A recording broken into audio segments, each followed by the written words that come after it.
दोस्तों आज हम स्टार्ट करेंगे क्लास 12 का चैप्टर 1 फंक्शन। देखो दोस्तों, पहला चैप्टर है कंपोजिट फंक्शन। अब आपके टाइम को बचाने के लिए मैंने शॉर्ट नोट्स बनाए हैं। देखो, सबसे पहले हम पढ़ेंगे फंक्शन क्या है। फंक्शन स्टार्ट करने से पहले हम वैल्यू को समझते हैं। जैसे फंक्शन है y बराबर एक्स स्क्वायर। अब यहाँ एक रखेंगे तो एक आएगा, दो रखेंगे चार आएगा, तीन रखेंगे 9 आएगा। मोड फंक्शन हमेशा पॉजिटिव होते हैं। जीरो रखेंगे तो जीरो आएगा, -2 रखेंगे तब 2 आएगा, 4 रखेंगे तो 4 आएगा।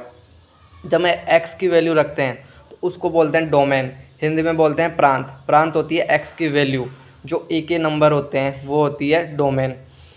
x की वैल्यू रखने पर जो y का मान है उसे बोलते हैं रेंज।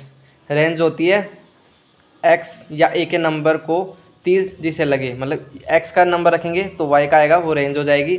ये पूरा a ये होता है डोमेन। x के रखने पर जो y का वैल्यू आए उसे बोलते हैं रेंज, और ये पूरा कोडोमेन। प्रांत सह-प्रांत, x का नंबर रखने पर y आए परिसर। प्रांत सह-प्रांत परिसर समझ गए होंगे आप शायद। y equal to x square, zero रखा एक आ गया, एक रखा एक आ गया, दो रखेंगे चार रखेंगे, तीन रखेंगे तो 9 आ जाएगा, मतलब स्क्वायर हो जाएगा y बराबर एक्स स्क्वायर। अब यहाँ एग्जांपल मैंने दिया है डोमेन कैसे फाइंड करें।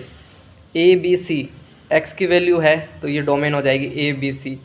अब जहाँ पर ये पूरा बी पार्ट को डोमेन हो जाएगा, जैसे 1 2 3 4 5, और एक्स की वैल्यू रखने पर जो वाई का मान आए वो रेंज हो जाता है। जैसे ए रखे तो एक आ गया, बी रखा दो आ गया, सी रखा चार आ गया, तो रेंज 1 2 4। और फलन होगा या नहीं होगा। फलन होने के लिए एक कंडीशन देखना, जो ए की वैल्यू है ना उससे हमेशा एक तीर निकलेगा। जैसे x से एक तीर निकल रहा है, y से दो तीर निकल रहे हैं, तो ये फंक्शन नहीं होगा।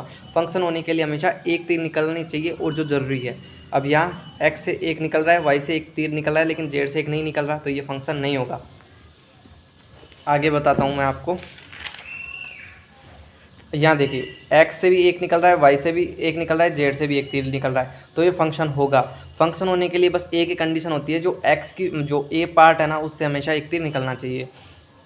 अब यहाँ पर देखेंगे, यहाँ से एक एक तीर निकल रहा है तो फंक्शन होगा। बी पार्ट ज़रूरी नहीं है, बी पार्ट में कोई खाली भी रह सकता है, लेकिन एक्स जो ए पार्ट है ना वो हमेशा फिल होना चाहिए। अब यहाँ पर फिल हो रखा है, ये फिल हो रखा है, तो फंक्शन है।